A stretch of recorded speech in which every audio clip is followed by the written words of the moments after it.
Welcome to the podcast, Let the Prophet Speak. Today we continue our study of the book of Joshua, the Sefer Yehoshua, and we will study chapter 15 today, that's Perek Tes Vav.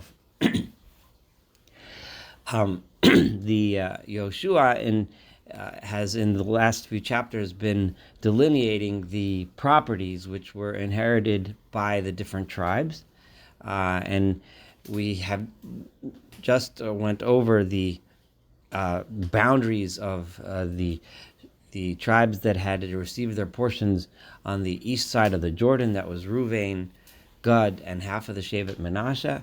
Today we are going to go into a little more detail of the boundaries of the tribes of the tribe of Yehuda, of Judah. I'm going to read through this quickly because I'm not going to describe all the place names. However, there are some interesting narrative events in this chapter that we will stop and spend a little more time on, and there's also a couple of points that I'll make as we go through. But the list of place names are not the most exciting part of this book, but it's here, so we're going to read it.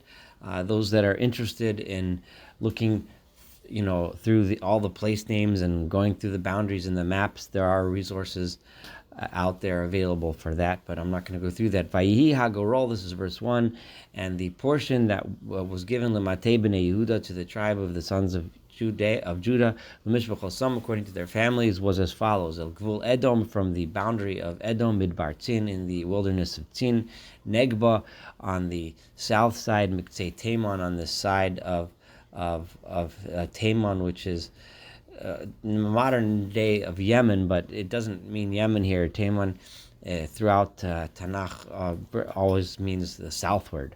By Hilahem Gvul Negev, and on the south border was Miktzei Amamelech, at the edge of the Dead Sea, Min Halashon Hapone Negba, from the tongue of land that points out into the Dead Sea southward. This tongue existed until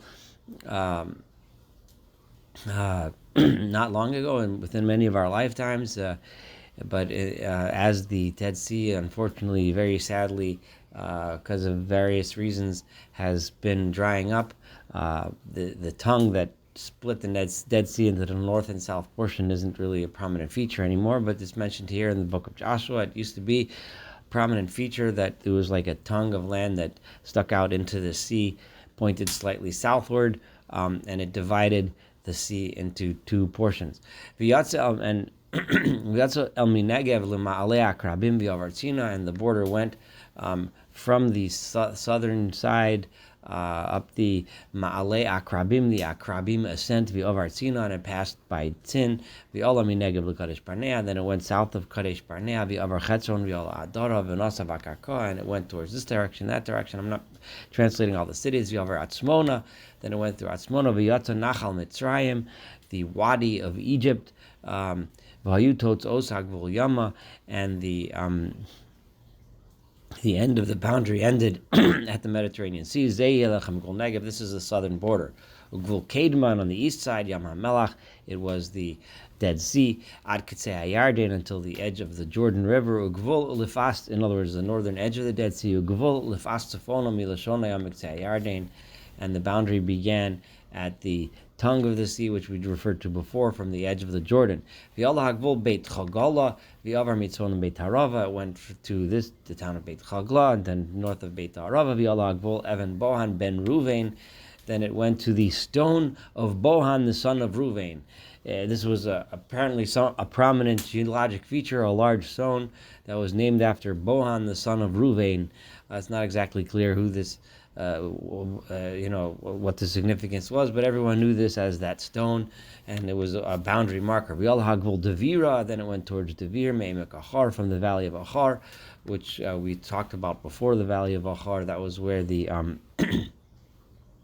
Achan episode in Yericho took place, who took from the bounty and ended up being executed. If it's a Fona Pona al Gilgal, then it turned towards the Gilgal, which is where the camp of Joshua was in the beginnings of the periods of war, was at the Gilgal. Asher nochach leMa'alei Adumim, which is opposite Ma'alei Adumim. It's probably somewhere in the environs of modern day town of Ma'alei Adumim. asher minegev lanacha, which is south of the wadi. V'avar hagvul el mei ein shemesh, and then the boundary went from this place of mei ein shemesh. V'hayu totzos of ein rogel, and then it went out till ein rogel. V'al hagvul gave Ben Hinnom to the valley of Ben Hinnom, which is a valley adjacent to Jerusalem. El Kesef hayavusi minegev, to the Jebusite shoulder, which is the boundary of the Jebusites, He Yerushalayim, which is known as Jerusalem. At the time, as we'll see later, the Jebusites still resided in Jerusalem, because Jerusalem wasn't conquered from the Jebusites until the day of the Yevusim, until the days of King David, several hundred years in the future. V'Allah hagvul el rosh hahar, and then the boundary went to the top of the mountain, Asher al pnei Hinnom Yama, which is facing the valley of Hinnom towards the west, Asher b'ktzei emek Rephaim tzfona, which is at the edge of the valley of the Rephaim, which is in the north. V'to'ar hagvul me rosh hahar el mayan min haftoach, and then the boundary turned towards the fountain of presumably the spring of Mein Neftoach, V'yatza el Orei Har Ephron, V'tar Hagvul Ba'alah Hi Kiryat Ye'arim, and then it turned toward the town of Ba'alah, which is also known as Kiryat Ye'arim. V'nosav Hagvul Mi Ba'alah, and then the boundary went from Ba'alah Yama westward al Har Seir, towards the mountain of Seir. V'yavar el Kesef Har Ye'arim, and went to the slopes of the mountain of Ye'arim mitzafona hi Chisalon, to its north, which is Chisalon, v'yard Beit Shemesh gavar Timna. V'yatza hagvul, I'm at verse 11 now. I'm sorry that this isn't so exciting, but we'll get to some more exciting parts soon. V'yatza hagvul al kesef ekron tzafona, it went towards the north. V'tar hagvul shikrona, that went towards Shikron. V'yavar har habala, v'yatza yavneel, v'hayu totzos hagvul yama, then it ended at the sea. V'gvul hayam hagadol, and the sea itself was the boundary, the western boundary of Gvul Zeg, Gvul Bnei Yehuda Salvivim Mishpachosam, and this was the boundary of the sons of the descendants of Yehuda, all around, according to their families, and that's how it was divided up. Okay, so we just laid out all of the boundaries of the inheritance of Yehuda very clearly. Within these boundaries lies the city of many cities, but also the city of Hebron. That's Hebron. And last chapter we read of the importance of this in our story here, because Caleb, or Kalev, Yoshua's colleague from back in the spy days, was awarded Hebron. He came forward and asked that Joshua make sure that he receives as his portion. Remember, Kalev was of the tribe of Yehuda, and his portion was that town of Hebron. Okay? So, verse 13, Kalev ben Yefuneh, and to Caleb, the son of Jephuneh, or Kalev, the son of Yefuneh, Natan chelik b'toch b'nei Yehuda, he received a portion within the people of Yehuda, El pi Adonai Yeshua, as God had commanded Yoshua, at Kiryat Arba, the town of Kiryat Arba, the town of Arba, Avi Ha'anak. And who is Arba? Arba was the ancestor of the giants. He Hebron, which is also, and this place is also known as the town of Hebron.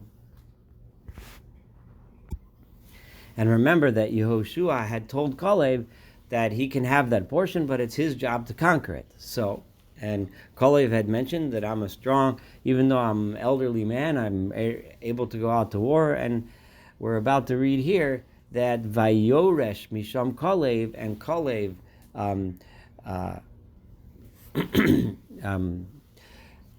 dislodged, I see that translation is a good word, from that place, at Shlosha B'nei Ha'anak, 3 of the children of the giants.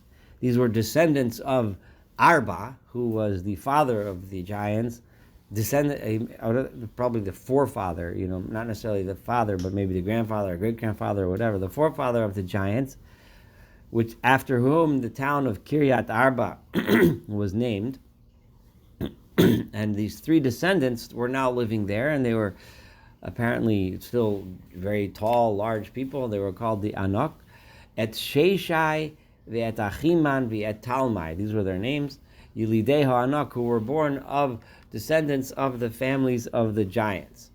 But so Kalev did his job, and he conquered the area in order to settle it for him and his family. Vayal Misham el Yoshvei Devir. And then Kalev continued to conquer other areas surrounding Hebron. So he went the town of Devir, which is nearby. He went from the town of Kiryat Arba, then he went to Devir, Vishem Devir Lifonim Kiryat Sefer. And the name of the town of Devir used to be called Kiryat Sefer, which is the town of Sefer. So Vayomer Kalev. But he had difficulty. Maybe his age was finally catching up to him, but Kalev had some difficulty in conquering this town. And Vayomer Kalev, and Kalev said, Asher Yaked Kiryat Sefer Ulachada, whoever can strike Kiryat Sefer and capture it, V'natati lo et Achsah v'iti li'isha, I will give him my daughter Achsah in marriage as a wife. That would be the reward for he who captures Kiryat Sefer. And Achsah is a strong, outspoken woman, and we're about to read of a little story about her, which is very interesting in many ways. So Vayil Kida Otniel ben Kenaz, Achi Kalev. So the brother of Kalev, whose name was Otniel ben Kenaz. Now, what it means exactly, brother, some say he could have been a brother from a mother, is one understanding, because if he's a son of Kenaz and Kalev was the son of Yefunah, on the surface, it doesn't seem like they shared the same father. But Ben could also mean descendant of Kenaz, which is more common, and that would make him in the Kenizi clan of Judah. So he's a brother in the sense that he's closely related, maybe a cousin or something like that. Vayiten lo Achsah bito leisha. So Otniel ben Kenaz successfully captured the area of Kiryat Sefer, and Kalev then gave Achsah, his daughter, to Otniel as a wife. Vayehi bevoah. So it was when she came, presumably to him, in other words, when she came and joined him in marriage, she was apparently not happy with the portion that she had received in Kiryat Sefer, which was supposed to be for the sustenance of her family. So, and we'll see why she wasn't happy with this portion in a moment. So Vatisi Tehu, and she tried to convince him, in other words, Otniel, Lish'ol Me'et Avi Asada. She worked to ask from her father another field. And we're going to see in a moment what she didn't like and why she wanted another field. So she did what many women would do in those days. They talk to their husband and have their husband talk to Kalev, to the father, and say, listen, you talk to him and you get it, get this problem fixed and get us another field, because this one is not good. But apparently Otniel was reluctant to do so. So she was trying to convince him to do it, but he didn't step up to the plate. He wasn't willing. Maybe he was afraid of Kalev. Maybe he was thinking, well, listen, I got this field, I got a wife, that's enough, I can't ask more. But she wasn't content with that. So she said, enough, I'm going to do it on my own. Vatitznach ma'al hachamor. And literally that means, and she came down from her donkey. We have similar places where we remember in Rebecca, when she came to Isaac, or Rivka, when she came to Yitzchak, also came down from her donkey but here it's like it's a sign of assertiveness. She got off her donkey and went to talk to her Vayomerla, and she went to talk to her father. Now, she presented herself in front of her father. I'm going to do this myself. So she got off her donkey and walked up to him and said, and made a request. Vayomerla Kalev. So when Kalev saw her approach, he said to his daughter, Malach, what is it? What's the issue? Why are you coming to me? Vatomer, and she said, Tana li biracha. I want you to give me blessing. In other words, you gave me a crummy field. I want a good field. I want a field, baracha, blessing me, in this context means bounty, one that can produce good produce. I want a field that I can use to support my family, that's going to grow well, that is going to bring forth a lot of produce. Ki eretz ha-negev nisatani. You gave me a very dry land. Now, Negev means like the southern type of land. Now, the Negev is desert, as we know. So basically what you're saying is, you gave me a dry, parched land. It's as bad as desert. What can I raise here? V'natato li gulot mayim. I want you to give me springs of water, a place where water flows, so that I can grow crops, that I can have a, this is not acceptable. This is not acceptable to give me this field. Vayiten la et gulot iliot, and Kalev responded by giving her the gulot iliot. Gulot, it would. It's hard to translate, but in this context, it clearly means a place where water flowed. The upper field with springs, veit gulot tachliot, and the lower field of springs. So he responded to her request. It's questionable whether this is in addition to what he had already given her, so that she could water everything, or instead. That's not made clear in the verse. There was no criticism at all of Achsah for doing this. Even this is it's the episode is kind of mentioned in passing, but this is a very important piece here, because here you have a woman who was lived in a time when it was acceptable for the father just to give her away, give the daughter's hand in marriage to somebody. Very different from the concepts and ideas of marriage that we have today. But despite the world that she lived in, this was a woman who was willing to stand up for herself. When her husband wasn't willing to do the dirty work, so to speak, when he didn't have the guts, she did. And this is a very important lesson, and it's one that we are going to see repeated with other women in Joshua, and to hang in there for not in today's chapter, but in the future, we're going to see some more stories about women who stood up for themselves and succeeded. So that is the narrative portion. We're going to go back to some more lists of places. Now, if you remember, when we listed the portions of Reuven and Gad and half Manasseh, we first went through all the borders, just like we did with Judah. We went through all the borders, how the boundary is drawn, and then we mentioned all of the cities within it. So now we're about to mention the cities within it. Again, I'm not going to do much translation here. We're at verse 20. Zos nachlat matei bnei Yehuda l'mishpachosim. This was the portion of the tribe of the sons of Yehuda according to their families. Vayiyu ha'arim miktzei l'matei bnei Yehuda. What the cities that were at the end, on the outskirts of Judah's portion, El Gvul Edom, which was towards the boundary of Edom, and Banegba in the south. If you were following before, you would know that Gvul Edom was the southern edge. So some of those cities are Kavtzel, Ve'eder, Ve'yagur, Ve'kina, Ve'dimona, Ve'adada, Ve'kedesh, Ve'chotzor, Ve'yitnan, Zif, Ve'telem, U'va'alot, Ve'chotzor, Chadata, Ukariot, Chetzron, Hichotzor, Amam, Ushema, Umolada, V'chatzar Gada, V'cheshmon, U'beit Polet, V'chatzar Shual, U'be'er Sheva, U'biz Yosea.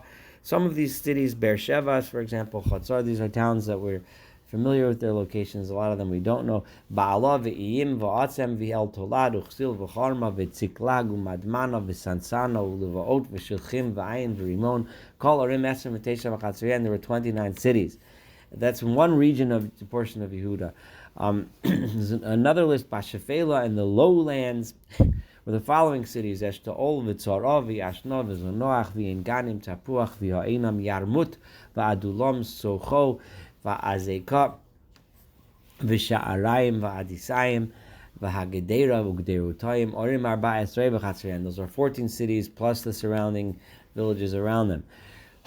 And then the following cities: Tzinon, V'chadasho, Migdal Gad, V'dilon, V'hamitzpeh, V'yokte'el, Lachish, U'vatzkat, V'yaglon, V'chabon, V'lachmos, V'chitlish, U'gderot, Beit Dagon, V'namo, Makeda. Makeda was a famous town which we talked about before. Arim Sheish Esrei V'chatzriyan. These were 16 in that region. And then the next region, Livna, V'eter, V'yashan, V'yiftach, V'yashno, and Etzivu, Ki'ila, V'achziv, U'maresha, Orim Tesha v'chatzreya, and that's that region, the 9 cities. Ekron uvnosa v'chatzreya, Ekron and its villages, surrounding villages. Ekron v'yama kol asher al yad Ashdod v'chatzreya. Now we're already on the shore of the Mediterranean, near the town of Ashdod and around there. And Ashdod b'nosea v'chatzreya, and then Ashdod and its cities, and Achsah, that's Gaza, with b'nosea v'chatzreya and its cities and towns. Ad Nachal Mitzrayim, until the Wadi of Egypt, V'hayam Hagadol Ugavol, and the boundary was the sea. And then, as we move up towards the hills, Uvahar Shamir V'yatir V'socho V'danov V'kiryat Sanahi Devir. Devir, which we just discussed earlier. V'anav V'yashtoma V'yanim V'goshen V'cholon V'gilo Orem Machas Esrei V'chatzrei, and 11 cities. Arav V'ruma V'yashon V'yanum V'beitapuach V'afeka. The Chumta v'Kiryat Arba Hebron plus Kiryat Arba, which we just discussed, which was Caleb's portion of Vitzior, Orem Tesha v'Chatzreya, and that's 9 cities. Ma'on Carmel v'Zif v'Yuta v'Yisrael v'Yokda'am v'Zonoach HaKayin Giva v'Timna Orem Eser v'Chatzreya. 10 cities. Chalchul, Beit Tzur, Gedoru, Ma'arotu, Beit Anot, V'El Tokon, Orem Sheish v'Chatzreya, and that's 6 cities. Kiryat Baal, Kiryat Ye'orem, which is the town of Ye'orem, V'Haraba, Orem Shtayim. Those are 2 cities of Chatzreya. Midbar, and towards the wilderness, Beit Ha'arava, Bidin Usuchacha, V'Hanivshon, V'Ir HaMelach, and the city of salt. Now we're in the environs of the Dead Sea. We moved from the sea all the way over to the east now. V'Ein Gedi, and Ein Gedi Arim Sheish v'Chatzreyan. Okay, so we listed all the cities. I know that was a long list, but what's interesting about this is that we're going to find that when we list in the next chapters other tribal portions, we're not going to go through such a detailed list. The Tanakh is focusing and zeroing in on the tribe of Yehuda, and as we know, as the history progressed, the tribe of Judah became the dominant one certainly in the south, and then eventually the only remaining significant tribe. And the land of Judea became the only remaining country, as the 10 tribes eventually became the northern kingdom and eventually started to break up and were eventually destroyed, and as of yet never to be restored. So there's much more focus on the tribe of Judah than on the other tribes. And here's the last verse, and we're going to talk a little bit about this one. Vet Hayevusi, and the Jebusites, Yoshvei Yerushalayim, those that resided in Jerusalem, Lo Yachlu B'nei Yehuda L'Horisham, the people of Judah were not able to get rid of them, were not able to dislodge them or dispossess them.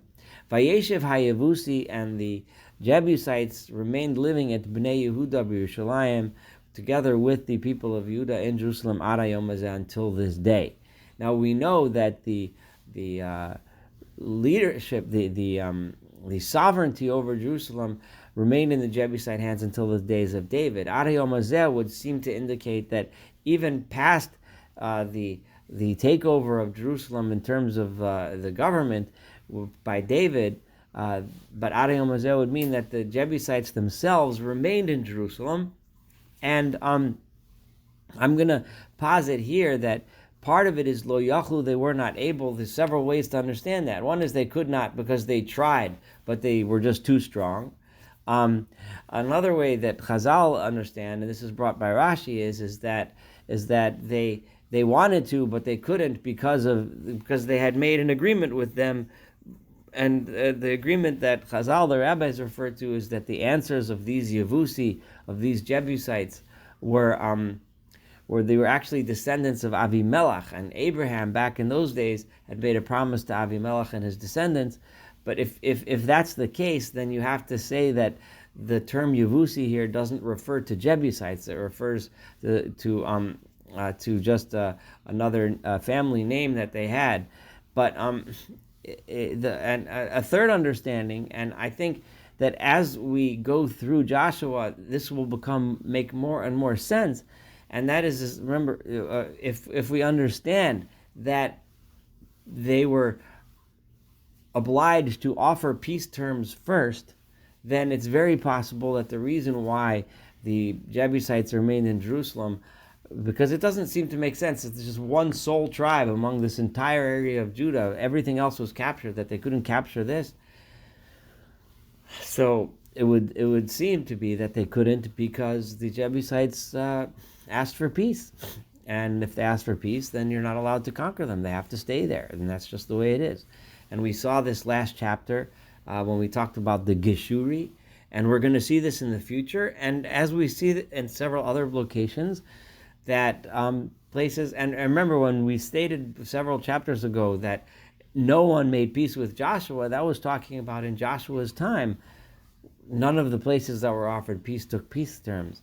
But remember, when Joshua is right now, he's at the end of his career, and a lot of this takes place, a lot of this settlement that we're discussing now takes place after Joshua is gone, as they approached places that hadn't yet been conquered by Joshua and offered peace terms. Some of them took the peace terms and therefore remained in the land.